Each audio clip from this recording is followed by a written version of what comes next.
voltamos com o programa Fé e Vida aqui pela Vim TV.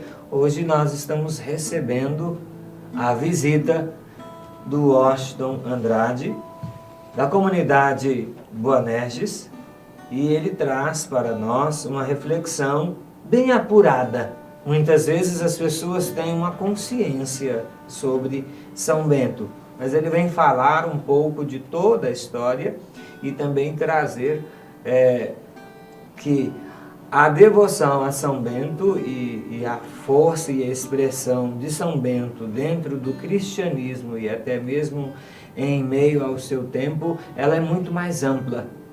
A contribuição é maior ainda. Não é isso? Isso mesmo. Washington. Uma das grandes contribuições de São Bento, um exemplo, São Tomás de Aquino, que é um santo conhecido. Então, o tio de São Tomás de Aquino era o abade de Monte Cassino.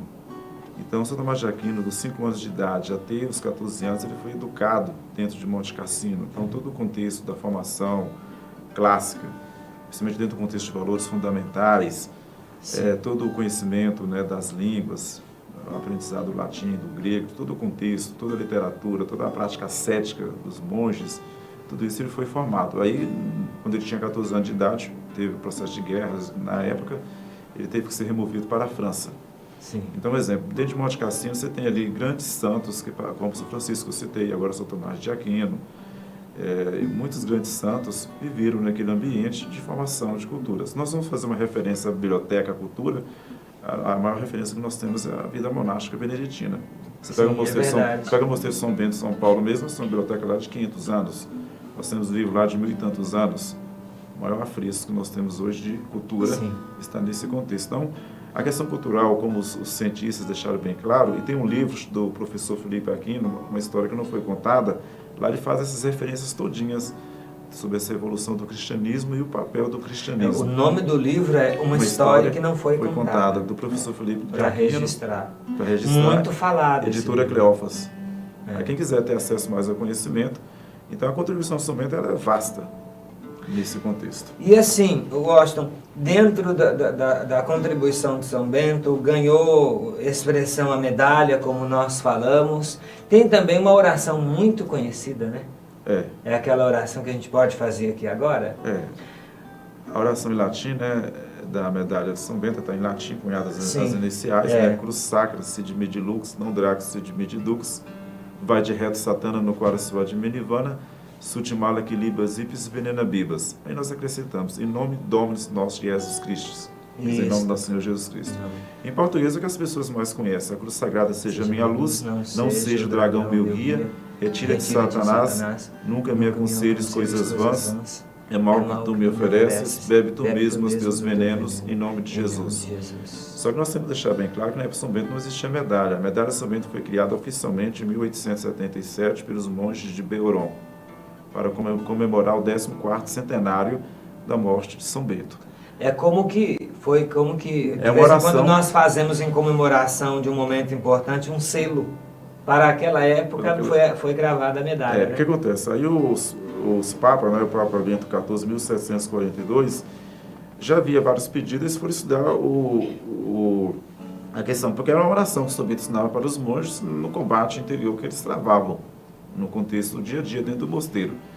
E ainda em vida, os monges fazendo essa oração, como outras intercessões. São Bento foi um santo que, ainda em vida, ele não tinha morrido, já as pessoas de diversas regiões, principalmente a região da Inglaterra, um exemplo, com Santo Agostinho de Cantuária, foi para a Inglaterra, enviado. As pessoas pediam, né, a intercessão dele e alcançavam graças. E ele não tinha morrido, não tinha sido canonizado, nada nesse aspecto.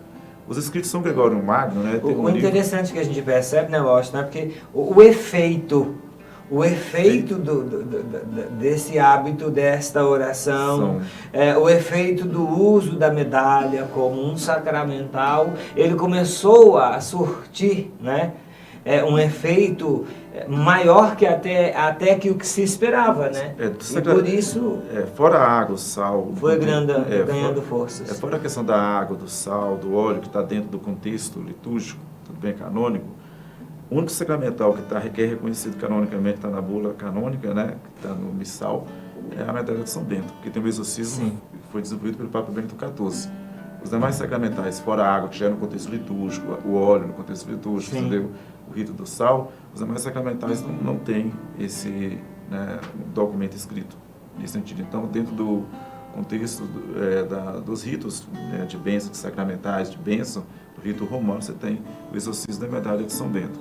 Então, a medalha, como eu deixei bem claro, ela foi propagada muito devido ao fenômeno do movimento da renovação carismática, né, com toda essa questão, a questão do exorcismo da medalha em si. Então, a gente faz muita referência a São Bento, a medalha exorcista de São Bento, nesse contexto. Mas, antes de existir a medalha, era uma oração, até 1877. Era uma oração. Não tinha medalha. Aí pegaram isso aí e fizeram uma medalha dessa oração e outras referências. Então, a medalha de São Bento, ela contém... Você pode receber indulgências, muitas indulgências plenárias com a medalha de São Bento, nas festas dos santos da Ordem de São Bento. Porque a igreja foi reconhecendo isso Tem várias bulas papais sobre o assunto. Né? O Washington, você trouxe aqui para nós alguns sacramentais, não é isso? Sacramentais e relíquias. Inclusive, aqui no nosso programa, eu tenho uma cruz parecida com esta aqui. Para quem sempre assiste o nosso programa, né? Aqui fica tem sempre uma mesinha aqui, e nesta mesinha tem a cruz que é muito parecida com esta aqui, que tem na minha mão. Essa aqui é uma cruz, e a que eu uso no programa é um crucifixo. Inclusive foi confeccionada lá por vocês da comunidade Boanerges, porque vocês fazem esse trabalho de confecção da cruz e assim a propagação da devoção, né? A São Bento e a valorização dos sacramentais. Mas você trouxe aqui para nós vários, né, sacramentais. Eu mostrei apenas uma. Nós temos aqui uma outra pequena, que ela tem alguns pontos. Você poderia explicar para nós, Washington? Ele vai aproximar mais a câmera aqui para que o pessoal que está em casa possa ver. Aqui, gente, está vendo nas extremidades, nós temos aqui, além da medalha de São Bento no centro. Essa é uma cruz que nós condecoramos, aquelas pessoas que são benfeitores da comunidade, ela não é comercializada, porque esses pontos contêm sacramentais aí dentro, não podem ser comercializados. Porque seria um pecado de simonia, entendeu? Porque a cruz, quando nós confeccionamos ela se torna sacramental após a bênção. Então esses pontos contêm sacramentais aí dentro deles. Então, quando a pessoa recebe essa cruz, ele recebe um papel, pode dar um foco aqui fazendo um favor, que nesse papel aqui nós temos todas as explicações desses pontos que o padre está apresentando. Tem todo um estudo sobre o assunto. Então são cruzes que são usadas para condecorar benfeitores. Então, assim, se Deus nos coloca uma pessoa que a gente percebe a autenticidade dessa pessoa, a honestidade dela intelectual em relação à doutrina da igreja, aí nós condecoramos essa pessoa, porque isso vai fortalecer o ministério da pessoa. Sim, é uma forma é como você falou, a condecoração é um reconhecimento de toda a dedicação. É dedicação. Não é um presente, né? Tem gente que mistura presentear com condecoração. Eu quero pegar aqui... Você pega a relíquia da Santa Cruz, que vai chamar mais atenção nossa agora. Eu quero pegar por último. Por último? Que é a mais importante. Pega essa cruz, essa aí. Vamos pegar essa aqui. Esse crucifixo aqui. Olha, gente, que lindo também. Também com a medalha de São Bento, mas tem aqui, pelo que posso perceber, ele tem um relicário, não é isso? Tem relicário. Então, esse crucifixo que o padre está segurando... Aqui. Vamos pegar de cima para baixo, né? Aí tem um relicário que contém 5 relíquias de santos direta. A primeira Santa Gema Galgani, Santa Narcisa, depois tem um Pedro chamado um santo chamado São Pedro, mas não é o apóstolo, não. Aí depois nós temos Santa Elizabeth da Trindade, aí também... Tudo aqui, né? Tudo aí dentro aí. Aí nós temos osso, fio de cabelo e carne, né? Ossos, entendeu? Aí dentro desse primeiro relicário que está com o dedo aí.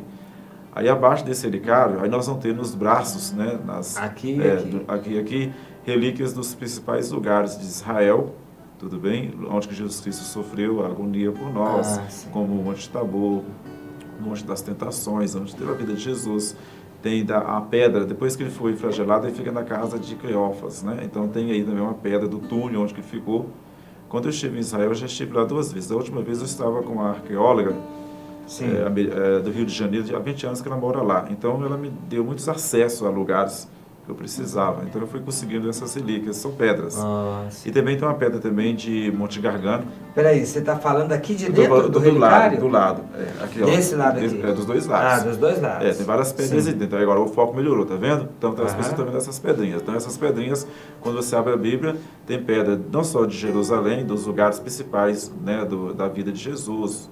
E também nós temos, de um lado, nós temos uma pedra de Subiaco, e do outro lado temos de Monte Gargano, que é o Santuário de São Miguel na Itália. Agora vamos descer para baixo um pouco. Vamos aí. lá mais um pouco aqui, descendo aqui no crucifixo. Aí nós temos aí Foca aí para mim, Maurício. O corpo do Cristo. Maurício é nosso cameraman, dando Bem, todo o suporte aqui. Aí nós temos a medalha São Bento, que é confeccionada pela comunidade Ponerges, porque na realidade eu tenho formação e conhecimento em galvanoplastia.